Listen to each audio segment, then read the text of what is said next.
I'm Chef Avi Shemtov, executive chef and owner at Simca Restaurant, A La Ash Barbecue, and the Chubby Chickpea Food Truck. And for work, you can always find me cooking on one of those lines. But for fun, I love to eat and talk and eat and talk.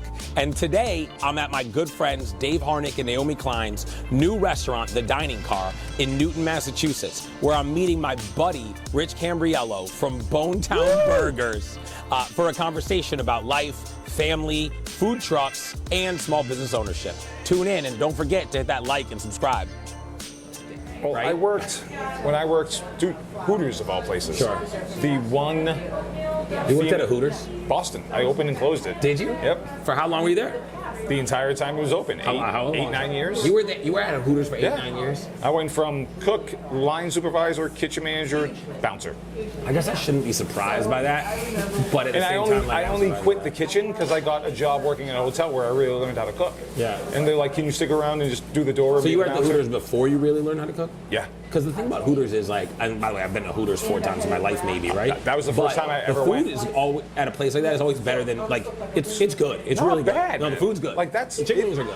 It taught me how to do temps on burgers on the Yeah, fly. right. It taught me about, 10-minute ticket times and all Yeah. that crap.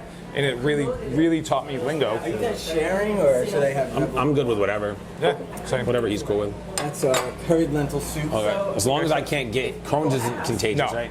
completely I'm joking. other. I know it's not. I'm You joking. want my Crohn's. You're I don't want your Crohn's. Come on, you though. lose weight. It'll suck, but you lose weight. True, then I do. No, but I don't want Crohn's still. No, like, you don't. I shouldn't wish. I should be careful what I wish for.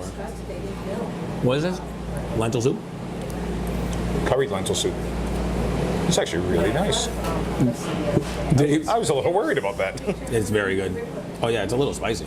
I like it. Yeah, I can't eat that much then if it's spicy. More for me. We can share everything, Dave. That'll mess me up. We can shave everything, Dave. I mean, share everything. I said shave everything. That too. All right. But So that was the thing. Like when I was there, we had one female. what was the first kitchen job you ever had? First was a mom and pop place in Revere called Reardon's. How old were you? 13. Okay. Typical dishwasher. And it was the total Bourdain scenario.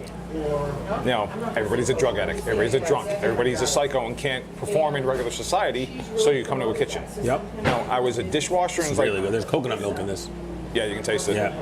But it's like, okay, you're the dishwasher, but I need 40 pounds of veal banged out.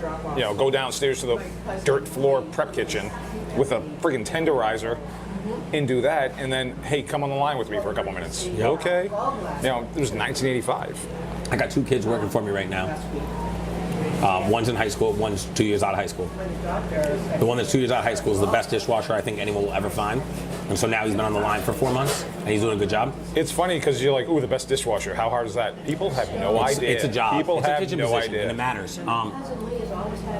But this other kid, It's so good. he's where this kid was a year and a half ago, where like he's just learned that like if you want to soak up knowledge, you got to get the dishes done first. Yeah. So he busts his ass to get the dishes done because he wants some fancy. Awesome. Twist cap and everything. This is this is center of the plate. Surprised I didn't get toilet bowl. Cheers. So the, but I was just telling the other day how old school they are, because I'm like, listen, this is old school, where like you don't come to me and go, can I get a promotion? You figure out that if you just bang the dishes fast and you're facing me, I'm gonna go, kid, come over here. Yeah. Hey, I'll show you how to do something. You work for that promotion, Right. Hard. Like, I mean, it took me a while actually from Hooters. Yep. Of just being a line cook to be the line supervisor. It took me well over a year and a half to get there. Because I also wasn't mentally ready for responsibility. Sure. I mean, I was still 26, 27. Yeah. But I was still goofing off.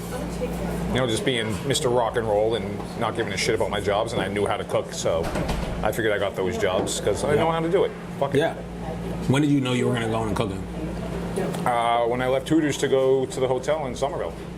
Man, my chef, Corey, just something about him. Like, taught me so much and made me enjoy doing everything that we would do side by side and having a good time and banging out all this awesome, righteous food and seeing the face on the people we just served, and then just like stupid little things in between, like showed me how to make croutons, and I'm like, what do you mean make croutons? There's boxes of them. Right. Or he was the MOD one night, And he was so slow, he made cheese. I'm like, why? He goes, I was bored, I had nothing else to do. Farmer's cheese or whatever? Yeah. You know, he didn't have any other enzymes to flavor anything, so essentially he made like curds. Yeah. And I just thought that was so cool. You know, and I call him Chef Kenobi now. You know, he's just complete, utter influence. Yeah, Like the first real chef. And then, you know, a couple chefs after that. Some good, some not so good. People don't know, this is how like I describe you. People don't know that like you're a burger dude who's a chef. And people don't realize that like, you know, it's funny because like depending on what ends up on a plate, people will think of you a certain way. Someone once told me, like I didn't go to culinary school. Somebody once came to me and was like, oh, well, you obviously went to culinary school. I was like, why is that? They're like, oh, the way you work with a knife, which first of all, my knife skills are not good. So it's funny, it's hilarious, but they just meant because I heel of the knife. But because you use the heel of it, not the like tip? because I rock a knife. Yeah. Like, you know what I mean? So they just were like, but it was just funny that I was like, no, I didn't go to culinary school. And now like, if I'm on the chickpea, no one would think of me as a chef. But when I'm at Simca, they think of me as a chef. So it's funny, like people don't realize That's like also the perception. Right. It's like, you know, again, a food truck is a rolling McDonald's. You know, whereas, oh, it's a real brick and mortar restaurant, you must be a real chef. Right. I mean, I've never liked the word chef just because I've worked with a really, really bad chef who demanded you call him chef 24/7. I just hated it. And I get it, I understand what I am. You know, and you had said to me years ago, it's not even so much about the burger anymore. The burger's the vessel. And that's exactly You know, it. it's like, you know, when you're throwing on house-made pastrami and all the other stuff we make from dead scratch. Right, it's a dish. Yeah. I mean, it's a dish. I saw the cheese buns you just did and shit. I love doing that. I know, it was cool. I just like messing with people. It was cool. It was cool. And just sometimes you have to like elevate it one more step. Like the special was really cool. I dug it, but I'm like, it's just missing something. Yeah. I'm like, oh, let's just throw cheese on the roll. And the roll was really cool because it was all the spent grain. Yeah, I saw that. What was that about? From U.S. Foods. Yeah. Of all places. That's cool. And I was like, I like that a lot because I really dig different rolls. Yeah. You know, I really want to try to get into making my own. It'll probably never happen. So the consistency. Time. Dude, I was trying to do my donuts for the past couple of years and I'm just done. You are done with those? So done with them. Okay. Like I might go back to my cake donuts. I was trying to do yeast. Yep. Yeast is a pain in the ass. Okay. And I thought I conquered it. I didn't. So I don't make donuts. So I don't know. You know, like that's the other thing is like I know what I'm good at and what I'm not good at. Right.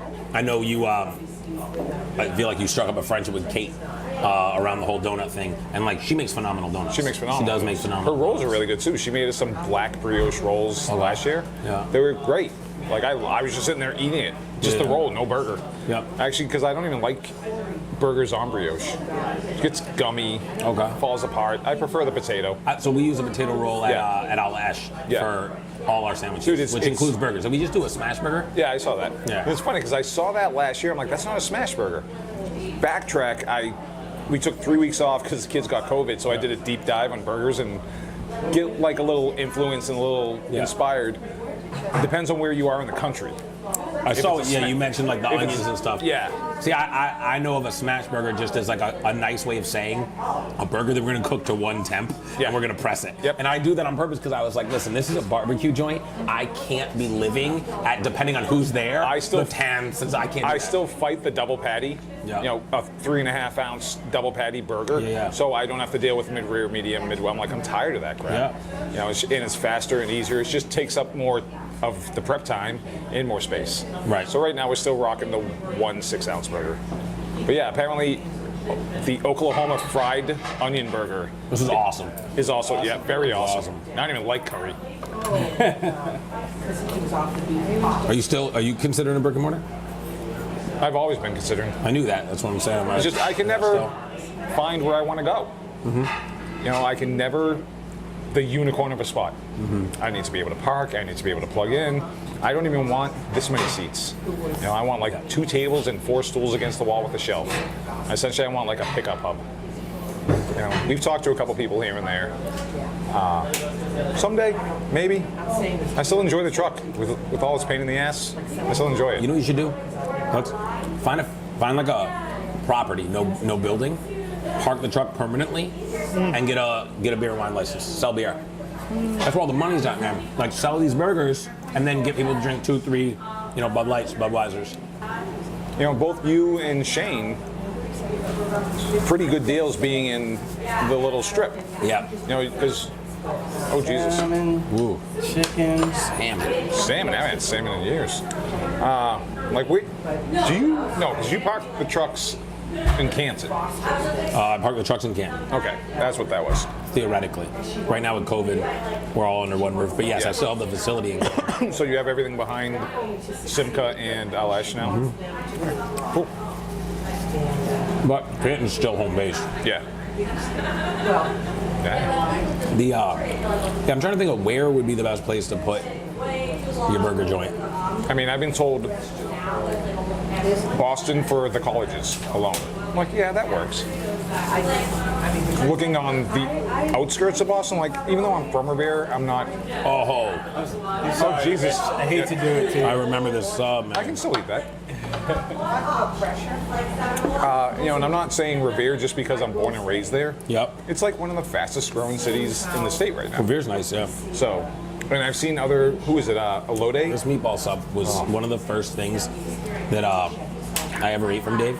I think it was the first thing. And I was just like, wow. And That's I really, was- really special. Total judgy about it. Yep. Because again, being an Italian kid, nobody makes better meatballs than your mom. Yeah, Don't yeah. care who you are. Probably the only time in my life I'll say, luckily my mom has passed, Yeah. and I never have to tell her the truth. She knows, Rich. She knows. She knows. She haunts me regularly anyway. How long did mom been gone? 23 years. You were young. 27. That's young. Yeah. To me. Yeah. I mean, I lost my dad. I'm 37 and I just lost my dad. And to me, that feels young. You know? It is. That feels It is. young. And I find myself, I don't know if you ever do this, I find myself like, I'll see someone that it's definitely older than my dad.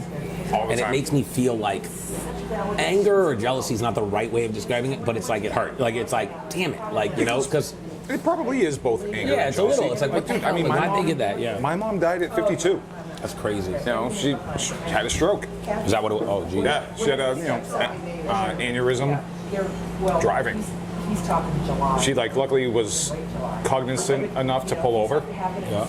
but they found her slumped over the wheel and all that stuff. And it was a drag. Like she never met her grandkids, any of them. And that was out of nowhere. That was Yeah. like, it wasn't, she wasn't sick. This Not was at all. just came out of nowhere. Just happened. I mean, the doctors seemed to think because she was taking some over-the-counter bronchitis medicine that it created a blockage. So whatever happened, I don't know, and I couldn't change it. So take it for what it is, you know. I mean, but same thing. Like my dad will be 80 this year. You wouldn't know looking at the guy. I was about to say, that shocked me. You just said that out loud. I mean, my grandfather passed away at 96, and he looked like he was probably 80 years old 2 months before he died. Yeah. Just, I think it's a combination of genes in that generation. Yeah. Like he was still out every day mowing his lawn or walking Revere Beach, like not sitting on his hands. Yeah. You know, which I am shocked. I come from that family. I'm like, the second I'm done with work, I'm doing nothing. He's like, not nope. He's like, nope, I'm out doing this, doing that. Yelled at me for showing up at 6 a.m. to shovel his driveway one year. And he was already done. My dad goes, you have to get there early. I go, 6 a.m.? He goes, earlier. Fuck that. The spot this dude found, huh? I mean, this facility, like, dude, first of all, this neighborhood, you know, and then the outdoor space, and then, like, it's Oh, just it's amazing. crazy. When Yeah, I it's walked really up and I saw the outdoor, I was like, that's just perfect. I don't think that Bone Town would work here. We are definitely more urban. Alston, you'd kill it, you know? Definitely urban. And but I had the chance at Alston, too. Yeah. I could have taken over the model. Okay. Like, at first, we were going to put a kitchen into the model. Yeah. And then the guys at the model, like, why don't you just take over the whole place? I'm like, because I don't have that kind of money, that's why. You know, I was like, it would have been awesome. But as much as I would have changed it, wanted to change everything, I knew better not to change it. You know, because the model is like an institution for that entire rock and roll scene. Take the whole thing, dude. Do you, are you a Kiss fan? I didn't know if your anti-Semitism would outweigh your... Because I thought you lived in joking. Brookline. Dude, I wasn't even, I just made that up. I still say that all the time. I do not live in Brookline. And then you like harping on Steve Leibowitz, anti-Semite. I'm like, Leibowitz? Yeah, that works. Diane's like, that was the best thing I ever heard in my life, calling Steve Leibowitz an I anti-Semite. haven't heard of Steve Leibowitz's name in a while. He pops up on Facebook here and there. What's he You know, doing? He's working, he's still down in Brewster on the Cape. Okay. He was running for some level of city council. I'm not exactly sure what, because I'll go to Facebook, I'll scan through it. I don't really pay that much attention to it. Yep. You know, I'll put in my stupid memes and my stupid food and joke this, joke Selfies, that. but you haven't done that in a while. What happened to the selfies? You were missing. I got tired of being picked on. Is that what it was? No. You got to go with the being picked. Hey, that's what comes with fame. Rich. I don't care. Like, people are like, oh, you take too many selfies. I'm like, okay, cool. I do. So just to be clear, I never wanted to discourage the selfies. I just wanted to laugh about the fact that you post a lot of selfies. No one would think of you. It pisses me off because I have friends. Think of you as someone who would post selfies. You can't deny the world this. Right, but no one would look at this guy and go, I bet that guy's posting selfies all over the internet. Again, even Steve Leibowitz, he goes, talking to you through text is like talking to my 13-year-old kid. I'm like, yeah, because I use a lot of emojis and stupid shit. Yeah. No, I like that. I like when somebody isn't what they appear to And, be, you know? I wouldn't say I strive for that, but I try to maintain that. I don't want to be anybody's preconceived notion, ever. Do you see your kids like that too? Do they get that from you? I don't know. No, I don't. I mean, my kids are pretty much on Front Street, like very like, this is who I am, this is how I do things. You wouldn't be shocked talking to them and learning things about them outside of my son liking Creedence Clearwater Revival. I'm like, you like Creedence? He goes, I love Creedence. Creedence, Green Day, and Nirvana are his 3 favorite bands. I'm like, way to go through the spectrum, but okay. No, just like my dad and my mom. How old is your son now? 13. He'll be 14 this year. Wow, huh? Mia will be 20 this year. Yeah. It's trippy. It's crazy. But, you know, my dad taught me without teaching me, be your own person, do your own thing. Just don't be a dick. Right. You know, be respectful of other people, but you do you. You let somebody else do their own thing. You know, I mean, again, you and I really should not get along. Why? We are completely different sides of the spectrum. We're like the same guy. When I have my moments, yes. Because I can be very boisterous. If I had a nose piercing, I'd be zip you. it. Oh, zip it. I mean, we are a lot alike in the sense of you're a rapper, I'm a rocker. Yep. You know, we both delve in that. We work 100 hours a week each. Yeah, easily. Right? We care a lot about our families. We Yeah, both have amazing wives. there's that. Right? Who back us up and support us. It makes me work even harder. Right. Same. So like we're pretty much the same guy. We are, Our we core are. values are the same. Our core values are definitely the Yeah, same. yeah. Our personalities are widely different, though. Yes. Like, you are a lot more outspoken than I am. I take a backseat a lot of times. That's fair. Because my position as, you know, owner, CEO, figurehead of Bone Town, Yep. I have to be out there all the time. Right. And sometimes I just don't. Like, Diane's off in a meeting. You know. But for see, you some wrote the catering word gig. Bone Town on your business, and I tell people how I feel. That's really not that different. True. You know what I'm saying? Like, you True. literally show up with a rolling billboard for, I don't give a fuck. I don't. My old publicist said to me one time, he was like, he's like, Avi, he's like, you know, those photos we had taken or whatever, like, your hat is tilted just a little to the left. Like, Your hat's always to the left. Right, and that's what I said. I go, yeah, my hat's always like that. He goes, why? I said, that's my way of letting people know I don't give a fuck. He goes, well, the message is being received. What I thought was so funny is like, you roll up literally with a billboard that says, I don't care. I had a kitchen manager at Hooters. No, you really got to cook your ass off to then be successful. Yeah. Because it's like you literally like made it one so of that the- like no one was going to be like, let's hire him to do sliders at the 3-year-old birthday party. But I'll bet that happens sometimes. And then first you year. know your food's amazing. My first year. Right. We got hired for a 2-year-old birthday. You know, but I can't remember who it was. Like, we just wear our influences on our sleeve. Yep. You know, it's like I dig rock and roll and I dig hot rods, and that's why there's flames on the truck and there's a big devil girl, Yep. which we also catch all the flack for. Yeah. But I'm like, it's my art in so many words. You know, again, from my dad being an artist, and now I'm an artist in the sense of food and just the aesthetics of things. Like, I'm very aware of how things look. Right. Like, especially how I look, how the truck looks, how the team looks. Like, you know, matching you, not matching, but, No, but you have to be there's wearing. an aesthetic. You have to be wearing Bone Town swag of some, whether Yeah. it's a hat, a T-shirt, I don't care, something like that. Listen, you're unmistakably cool. Yeah, until you talk to me. What's this one here? Like, when you see me, like, oh, that guy's a badass. And then you talk to me, I'm like, ooh, did you go see Spider-Man? Or you want to come over and look at my DVDs and my comic books and my G.I. Joes? Forgot about the comic book stuff. We're doing it that way. I was a nerdy kid. I liked escaping. When did you get the tattoos? I think I was 16. 16? Would you Yeah. have to get like parent permission or something? No. No, would you go to New Hampshire or some shit? Went to New Hampshire. I was Yeah. always this big. Yeah. Tattoos still weren't legal in Mass. Okay. We found a When house. did that happen? Early 2000s? And this was I don't know a lot about tattoos. I just got them just finally because I wanted just to. because I was there. I don't know a lot about it. Early 2001, 2002-ish. I think my first tattoo was 88. Okay. And it was some dirty biker's house. I was 4. Yeah, I was 16. Okay. I was old. Oh, you're not that much older than me, though. Yeah, 14 years. That's fairly old. 12. 12 math. Yeah. But it was a dirty biker guy on my way to my parents' cottage in New Hampshire, and I just saw the sign. I'm like, oh, let's pull over. And we just became friends, and he never ID'd one of us. So it just kept going from there. And again, it's like the rock and roll influence. Like, oh, I want to look like Motley Crue, and I want to look like Guns N' Roses and these And guys. it's a cool look. I mean, I dig it. You know, I was saying to Diane last night, like I was thinking about doing my neck. So, what did she say about that? She just kind of like rolled her eyes. She goes, Adrian said no to the neck.